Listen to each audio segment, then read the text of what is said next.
So hi guys, bago pa tayo magligo no, so it's time na para mamutang na tag lotion guys. Nakapalit ko dire sa online buy one take two. So previous ang isa guys ha. Ayan, tag 300 ml siya guys ha. Tag 300 ml. Tag 300 ml yung isa. Okay, so gagamitin na natin siya guys. It's time na mag-lotion tayo guys. Tingnan nyo guys.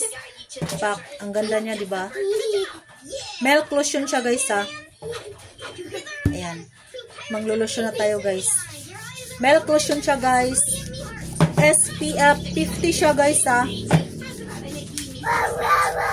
SPF 50. So, ibig sabihin yan, safe na safe tayo sa araw guys. Hindi tayo basta-basta iitim. Yan. Hindi tayo basta-basta iitim sa ilalim ng araw kapag nakalusyon tayo ng lotion na ito guys. Yes. Hindi tayo basta-basta iitim tayo nito guys. Kasi SPF 50 nga siya, diba? Ayan. Milk body lotion whitening. 10 times na siya guys. 10 times. Yes. 10 times. So, mayroon itong mga papaya guys. Pero, ito yung in-order ko guys. Yung milk. Kasi, ito yung hiyang sa akin yung milk guys. Mas bet ko yung milk kaysa papaya. Okay, iba't iba naman tayo ng skin type eh, diba?